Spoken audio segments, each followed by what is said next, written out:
Live from Liverpool, The Dark Paranormal, Season 18.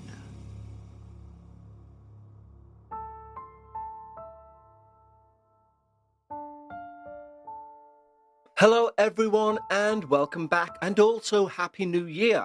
We're already at the mid-stage of Season 18. Yes, Episode 5's here already.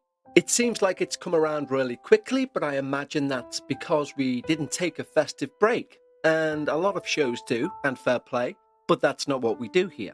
Because we appreciate some people don't like the festive season and they need continuity. I certainly need continuity, even though I do enjoy the festivities. And speaking of the festivities and the new year, I want to thank each and every one of you for the support you've shown this show throughout 2024. Not only have you helped the show grow throughout that year, you've also shaped the show and how it is now. It exists now with things like Dark Realms, and we've messed around with the format a bit, placing Patreon names at the end. All of this shaping has come from you. And how the show exists now is testament to the fact of what I always say, that this is your show. And please, let's keep that going into 2025 with your ideas, your suggestions. Email me at contact@thedarkparanormal.com, not only with your experiences, but with any suggestions at all. And if you are a fan of the show and can't afford to support through Patreon, which is totally understandable, then maybe tell your friends, give us a share, rate us on whatever way you listen to the show, or maybe leave us a nice review somewhere or something like that. They're all free ways that you can help support the show. As podcasts have grown and big companies have got involved, we now see that the charts start to fill up with things made by BBC or by CNN or other big media conglomerates, and it's really humbling to know that our show is still a massive success thanks to you guys from one man in a small room. If you can support the show via Patreon, go over to patreon.com/The Dark Paranormal and become one of our wonderful team members, because when you do, you get everything on this feed, both ad-free and before everyone else. There's a direct connection to me via just posting on Patreon, where I receive an email with your comments and feedback, which literally almost makes you a semi-producer of the show, and you can also gain full access to Dark Bites.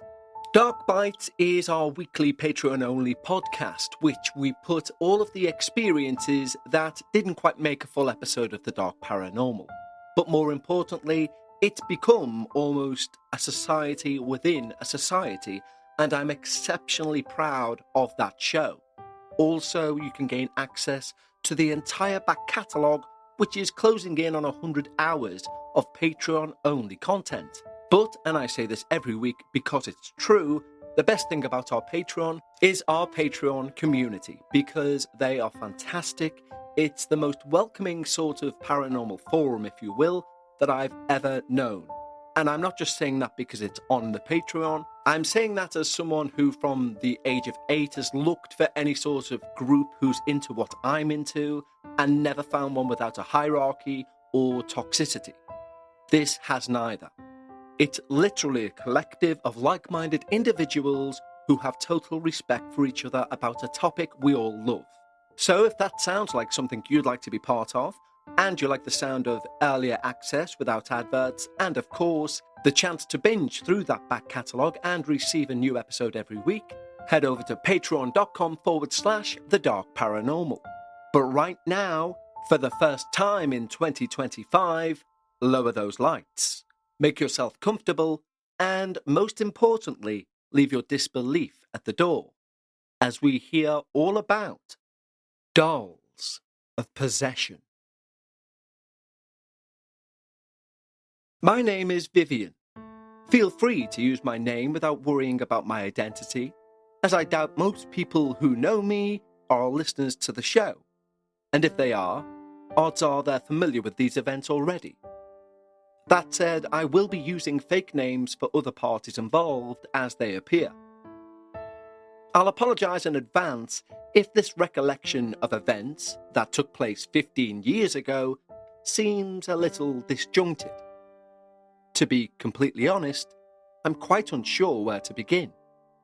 Several years ago, I finally gathered up the courage to submit one of my experiences to my favourite show at the time, and it was written off as a creepypasta, despite my experience being genuine. Due to this, it's taken me up to this point after discovering your podcast 3 years ago to finally write in.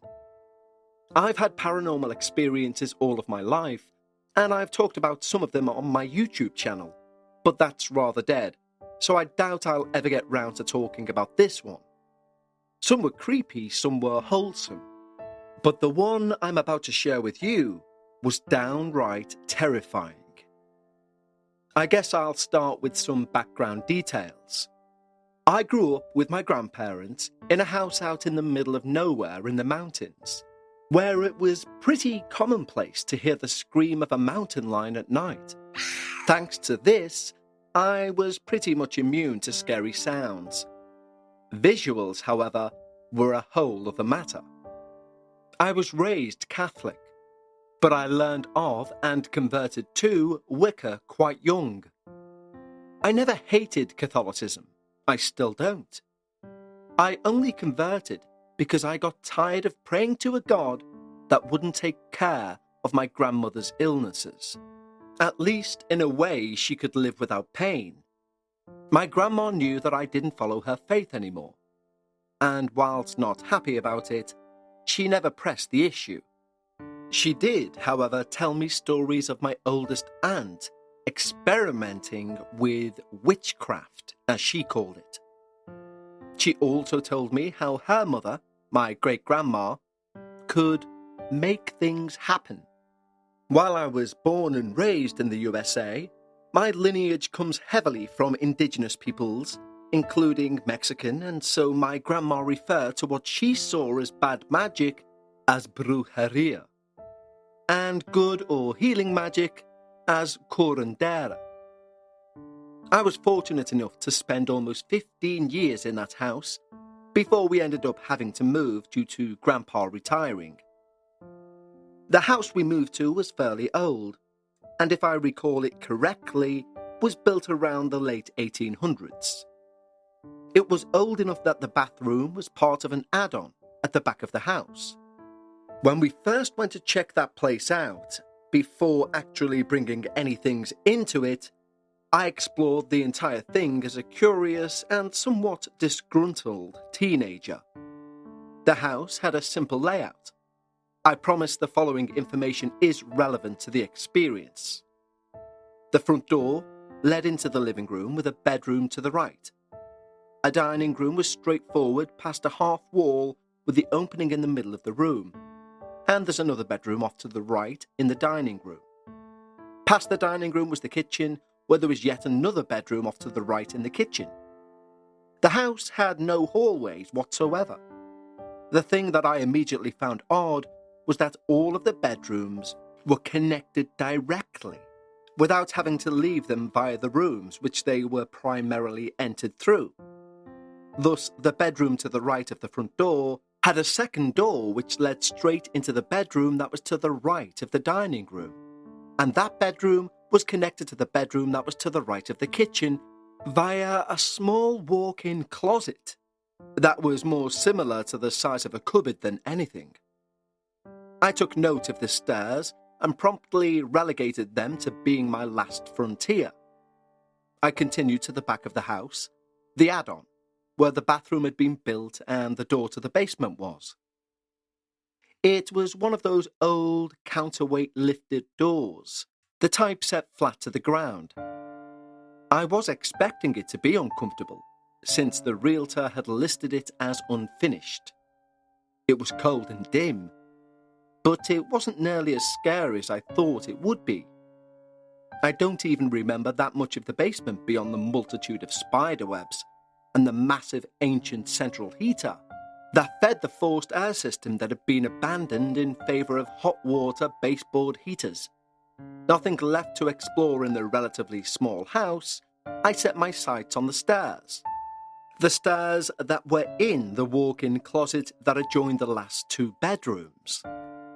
The door to the attic was quite similar to the door to the basement, except it wasn't counterweighted and it had not one but two latches. One was a slide bolt with no locking mechanism, and the other just a hook and eye latch. Neither of these was shut when I made my way up those cramped steps. I pushed the door open, very carefully, to ensure it didn't slam shut. But I needn't have bothered, as there were boxes and suitcases piled behind it, as I soon discovered upon completely entering that dusty space. The very first thing I noticed was what appeared to be clothing sitting on the box directly in front of the door. The same as the basement, the attic had been listed also as unfinished. It was immediately apparent why, as I took in the bare beams of the ceiling and the exposed insulation between them. Only about a third of the attic had any kind of flooring, and I wasn't secure with any kind of fastening, so I was unwilling to explore beyond the bounds of that floor. So I began to investigate my immediate surroundings more closely. It was strange to me that there were still personal belongings in the house, regardless of the fact it was being rented to us. I took the remaining 2 steps to the box in front of me, only to see that the clothes I thought was sitting atop was actually an old-fashioned doll. And it wasn't alone. There were 2 other dolls, one still in its box, all of them laying down on the larger box. The one still in its packaging and the one immediately next to it were the type of doll that would close their eyes if laying down. The eyes were only half shut on the one in the package, and I felt an immediate aversion to these objects. Despite being a horror movie and show lover, I loathed dolls. I hated the movie Child's Play and all of its sequels. They set me up for having a lifelike dislike of dolls, especially hollow ones. So I gave up exploring the rest of the things in the attic, and after shutting the door, I made sure I closed both of the latches. I promptly forgot about it as our main focus became packing and moving not only my small accumulation of possessions, but also my grandparents' 30-odd years' worth of married life.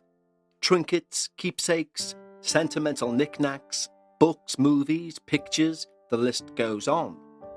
During all of this, my mother and her girlfriend at the time helped as much as they could. My stepmom asked for the grand tour the very first time she set foot in the new house. She and I had quite a good relationship, so I eagerly obliged. I even took her to the attic. She went up the stairs first, but I did notice she didn't have to undo the latches to open the door. I was immediately uneasy. I still followed her upstairs, of course, determined to see my role through to the end. As she expressed her thoughts about the attic and began to move away from the door, my eyes were drawn against my will to the dolls. The 2 dolls that were not in packaging of any sort were sitting up on the box, staring directly at the floor. I approached the box, heart in throat, and I looked at the last doll. Its eyes were now open. I told my stepmom that I thought we should leave, and she didn't argue, though I could tell she was still curious about the attic. We shut the door behind us, and again, I closed both latches. This time, I went back and placed a seal on the door. I checked that door every day until it faded to the back of my mind. For a long time, I didn't notice anything strange or unsettling, beyond the lights in the house not seeming nearly as bright as I felt they should be. Not quite a year of living in that house, my grandpa passed away. I continued on to finish high school and then go on to college. At the end of the first semester, I took a break and went back home, as my grandma's health had gotten worse than it already was. I spent my time taking care of her and trying to find a job that wouldn't keep me away from home too much. But that would also supplement a meagre income from Social Security. It was only 2 months of being home before she too passed away. I hated myself for the longest time. I'd gone out with my best friend, Sir, to cruise round town and vent and just exist for a few hours. When I got home, I called one of my other friends to check on them, as I knew she'd been going through a rough patch too. I had a habit of pacing when I would talk on the phone. I'd only made 2 passes past my grandma's closed bedroom door with the light spilling out from under it into the darkness of the dining room, when this disturbed feeling settled on the back of my neck. I told my friend I'd call her back in the morning, and I hung up. I went and knocked on Grandma's door. She was a light sleeper, but she relied on a prescription sleep aid to actually fall asleep. I wasn't expecting an answer, and I thought or hoped she'd just fallen asleep whilst reading. I was wrong.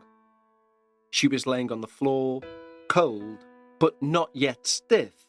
So I pressed her emergency alert button and I frantically relayed details to the operator on the other side. The next call was to my best friend, and Sir was back at my house before the ambulance even arrived. I don't remember who my next call was to. I don't remember if it was my aunt, who lived just 20 minutes outside of town, or to my mum, who lived 2 hours away.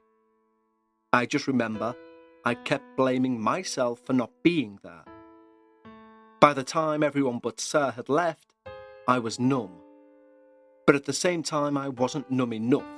I pulled out the pint bottle of Jack Daniels that I had stashed in my closet and I drank until I fell asleep. The arrangements came together quickly.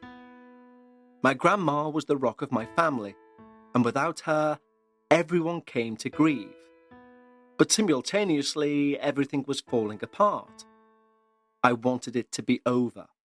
I wanted everyone to go back to their lives so that I could fade into the background with my grief by myself. That was exactly what happened after about a week and a half. I know that up to this point, it probably seems like just a lot of unloading unnecessary details. But I believe that this event was relevant and possibly the catalyst for what was to come. Let's take a quick break in proceedings to talk to you about somebody I've mentioned to you many times before, and that's acorns. A new year, of course, brings new resolutions. Now, if my body could take itself to the gym, I would be sorted, but it can't do that. However, in regards to your financial situation, Acorns allows you to do that. Not take you to the gym, of course, but if in 2025 giving your money the best chance to grow is one of your resolutions, then choosing Acorns as an investment app is one of the smartest moves you'll make, in my opinion. Acorns will do the taking you to the gym, so to speak. You can set up an automatic withdrawal from your account to your Acorns account. You don't need to be an expert. Acorns will recommend a diversified portfolio that fits you and your money goals. And you don't need to be rich. Acorns allows you to invest with the spare money you have right now. You can start with $5 or even just your spare change. We are so proud to be once again sponsored by Acorns for this episode, because Acorns make it so easy to start automatically saving and investing so your money has a chance to grow for you, your kids, and your retirement. I love working with Acorns because they take things like investments, which we all believe are for other people, and they simplify them and give you all the support you need. Head to acorns.com/Dark Paranormal or download the Acorns app to start saving and investing for your future today. Paid non-client endorsement. Compensation provides incentive to positively promote Acorns. Tier 1 compensation provided. Investing involves risk. Acorns Advisors, LLC, an SEC registered investment advisor. View important disclosures at acorns.com/Dark Paranormal. I didn't handle it well. Despite being without a job and underage, I managed to spend every waking moment after that funeral was over and most of my aunts and uncles had gone back to their lives, drunk. I would find money in a drawer or a pocket in a piece of clothing, and I'd get friends of friends that were legal age to purchase alcohol. I never could do beer, and I felt like wine wouldn't do what I thought I needed. so it was always hard liquor. After about a month of this, my friends must have gotten together and talked and likely decided that I needed an intervention from wallowing in my grief. Thus, the friend who I'd been on the phone with that night, her girlfriend, my female best friend, and her boyfriend all came over unannounced. When I griped about them not asking if they could come over, my female best friend called me out by saying that I would have said no. And she was right. This is where things get very dark, very fast. And this is where I'll be using fake names for the sake of clarity. I will henceforth refer to my female best friend as Fern. Her boyfriend will be Chad. My other friend I was on the phone with that night, my grandma passed, will be Maddie. And her girlfriend will be Kathy. They'd brought more alcohol with them, and some corny party games, which included a child's plastic bowling set from Walmart. We made drinking games out of everything we played that night. At one point it was Fern's turn, and she was sitting silently next to me. I nudged her, thinking she'd just lost track, and she didn't respond.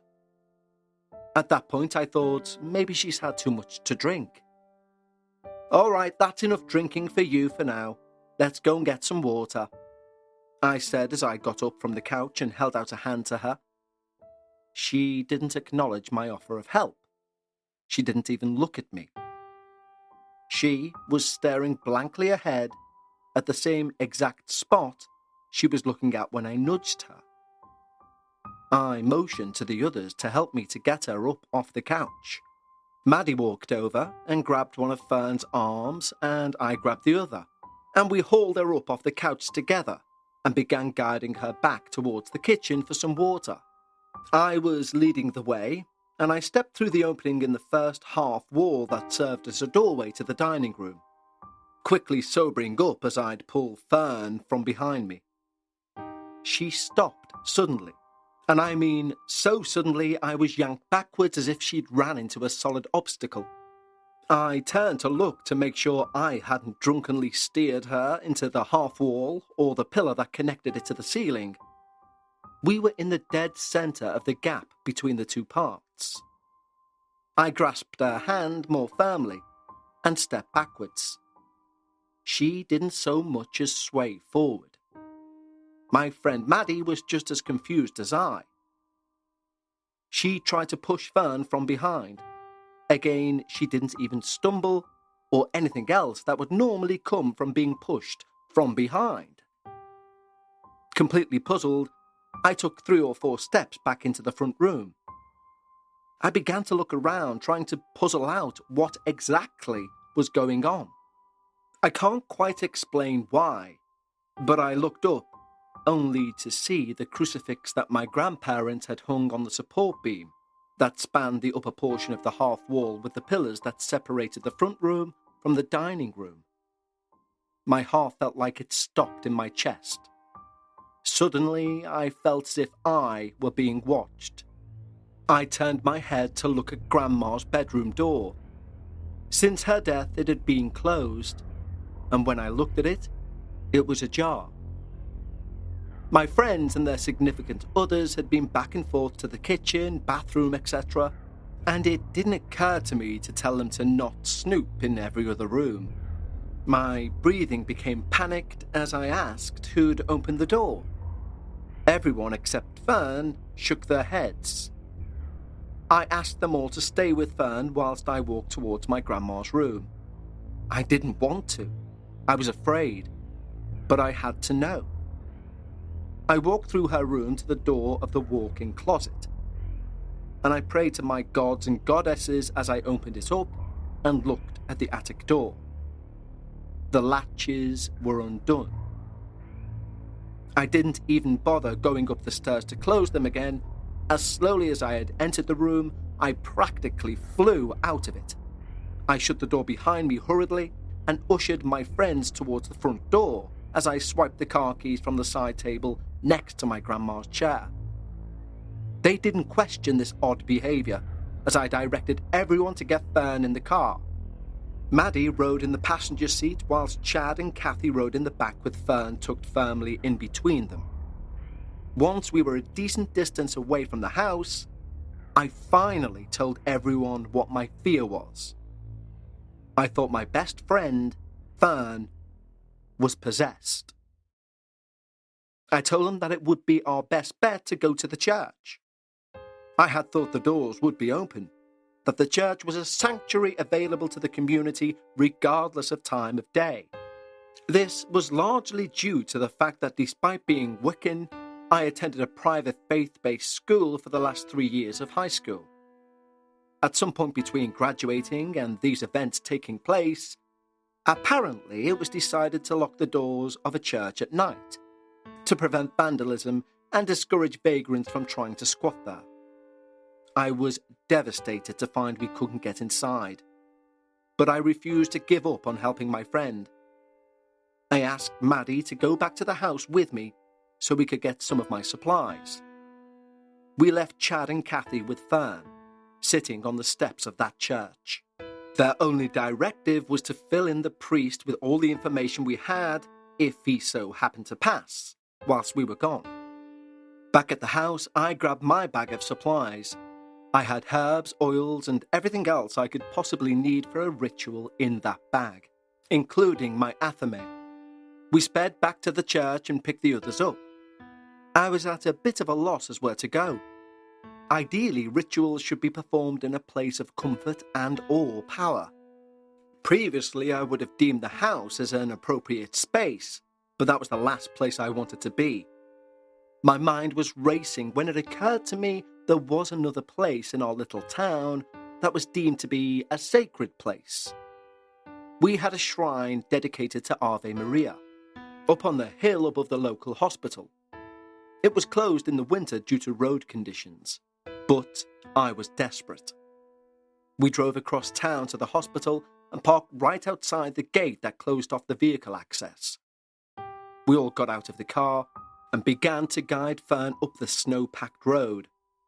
It had been a good winter so far, and the snowpack was up to my knees. We got about halfway up the road when Fern suddenly started resisting us and tried to bolt back to the car. The four of us held her fast, and we slowly progressed up that road despite the snow and despite her struggles. We settled at the base of the massive cross that rose in the centre of the little grouping of outbuildings that comprised the shrine. I cased my protective circle and prepared every purifying and protective item that I had with me, and I tried everything: sage, salt, anointed water, holy water. I even tried the holy dirt from the Santuario de Camillo. Nothing was making a difference. I don't even remember what made me think of my next idea, but it occurred to me that the only thing I'd not tried was blood. Some people look on the use of blood in rituals as black magic or evil. Reality, it boils down to intent. Blood is a highly powerful component of any kind of ritualistic setting. Even the Christian faith relies on a substitution of the blood of Christ for their communion. I reached for my athame, unsheathed it, and I don't recall if athames have been talked about by other submitters on your podcast before, but for those who don't know, an athame is a small blade that's often dull or completely blunt, as its main purpose is to be symbolic, cutting things not actually physical. But mine was sharp. It was part of my grandpa's collection of weapons, and he was fond of making sure that even his decorative items were functional. I held my breath as I reached for Fern's left hand. I asked my friends to hold her still. Chad balked. He didn't know me well enough to know that I would never hurt her. My other two friends helped. I made a cut just deep enough to draw blood across Fern's palm, careful not to damage muscles or anything deeper than the skin. She looked straight at me. I made a cut in my own left palm, and as I reached to grasp her left hand with mine, she began to scream and thrash.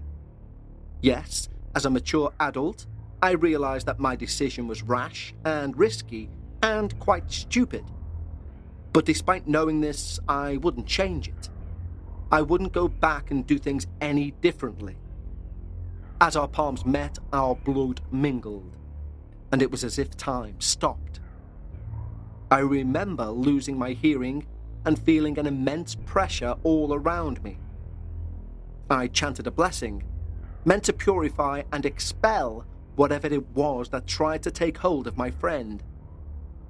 As the last words, "Blessed be," left my lips, Fern's eyes rolled back in her head and she passed out. I felt lighter, like the pressure had suddenly just disappeared. And then I lost consciousness too. I woke with Maddie shaking me, calling my name. Fern was already awake, nestled in Chad's jacket, staring at me with an indescribable look. It was as if she'd lived a whole lifetime and then been transported back in time to this exact moment. Her eyes were haunted. Her face was pale, and there were dark circles around her eyes and at the hollow of her throat. She croaked a thank you. I asked if she remembered anything of what happened, and she said the last thing she remembered was bowling in the dining room with the playset. We've kept in touch throughout the years, and she's my oldest son's biological aunt. I wish I could say that everything went back to normal after that night. In a sense, it did. Fern was able to go about her day-to-day life without any problems for a long time. It wasn't until I was pregnant with my eldest that I ended up living in the same house as her for a couple of months. Towards the end of that time living together, strange things started to happen. Her boyfriend complained about seeing shadows moving around the trailer, things going missing. The animals on the ranch all started getting sick. We both ended up moving out and going our separate ways due to a disagreement with the property owner. We didn't think anything of it. Years later, Fern was again living with me, after I met and got married to my wife. At first, things were fine. Then, once again, after a couple of months, things started to get creepy. My wife, our son, Fern's children, and her boyfriend all saw a shadow figure moving throughout the house, even during the day. We could not keep any fresh fruit or vegetables in the house, unless we planned on using it that very same day, because it would rot overnight. The house itself started having problems. Plumbing, electrical, structural, you name it. The central heating even stopped working in half of the house. Later, we found out that was due to a feral cat giving birth and trying to nest her kittens in the insulated duct that connected one half of the central heat to the other. Needless to say, they didn't survive. After Fern moved out, everything went back to normal and the house stopped deteriorating, as oddly quickly as it was. I miss my best friend, but we talk regularly, and we've both agreed that we can never live in the same building ever again. We're not entirely sure what the boundaries are of this thing. We don't know if we could live on the same block or even in the same town. I think I may have accidentally split that thing in two that night, because when we're apart, there are no problems. I'm sorry if this story wasn't too exciting, but the details were relevant. Thank you for reading this, and if it makes it onto a regular season, thank you for sharing it with everyone. Vivian. Wow. Well, firstly, Vivian, thank you for submitting your experience. And secondly, I think already in week 1 of a new year, you've managed to give the most unnecessary apology ever, because that experience held me gripped and I thought it was excellent. Terrifying, but excellent. And please do keep us updated if anything else goes on. It's such an interesting concept, the idea you split whatever that thing was in half. And I'd be interested to know, as I'm sure we all would be, what the fate of those dolls was. This is Kevin quickly interrupting my recording of this episode, just to make you aware of a few things that took place that could be completely coincidental in the attempt to get this to you. But basically, a number of issues with systems and software meant that it went 24 hours out late to our Patreon team. And also, interestingly, anytime there was a positive word in that entire experience that I attempted to say, I'll give an example. The part where it mentions there were buildings that comprised the shrine, I pronounced it as compromised. Basically, anything that pointed towards the holy in this experience, when I attempted to read it out, it really was a struggle. For example, when Vivian looked up and seen a crucifix on the beam, I couldn't pronounce the word crucifix. It genuinely took about 11 attempts for me to get that word out. Just something I thought I'd throw into this recording to say, yes, could all be coincidental, could be down to me, not that I drink, but we've all had a hectic year. Maybe it's just burnout, who knows? But it was very interesting that it was only in reference to anything sacred that my subconscious decided not to work. But I'll let you get back to Kevin, who recorded the episode anyway. So, Vivian, if you want to provide an update on those dolls, please do let us know. The email address, and this is for anyone who's got their own paranormal experience, as ever, is contact@thedarkparanormal.com. Now, as we've changed the format of the show, we get to read out our wonderful new Patreon team members in their very own section at the end of the experience. And it's a pleasure and an honour to not have to rush through these names as I did previously, because each and every one of you deserves your own time on this show for supporting it. So a huge welcome and thank you to Graham Elliott, Bree Taff, Turtles, Tyson, Mandy Kay, Nina Pippola, Elizabeth, Whitney, Rose Holmes, Jamie Smith, Hilary Brengle, Belle Ware, Christina, Ash, Laura, Amy Doggett, Liam Devers, Natalie Wilborts, Victoria McLean, Lindsay Dawson, Debbie Wood, Sid Horndle, Alexander Recho, and Jess the Historian. Thank you so much, guys. Your support allows this show to keep going, as I said at the start, in spite of huge media conglomerates trying to push into the podcasting world. Your support allows independent podcasters like myself to keep going and keep providing you with the content that you are shaping. That's the one thing an independent podcaster can give you that you won't get from a media conglomerate, is that you have a voice. Joining our Patreon basically makes you a shareholder of the podcast. So, if you like the idea of early accesses with no ads, and of course, access to the Dark Bites Patreon-only podcast, Dark Bites, and its almost a 100-hour back catalogue, head over to patreon.com/The Dark Paranormal. So, as we bring this episode to an end and we look forward to the second half of our season where things ramp up significantly, I'll say goodbye, take care, and remember, whenever you're discussing the paranormal, always leave some of your disbelief at the door. And I'll see you next time, right here on The Dark Paranormal.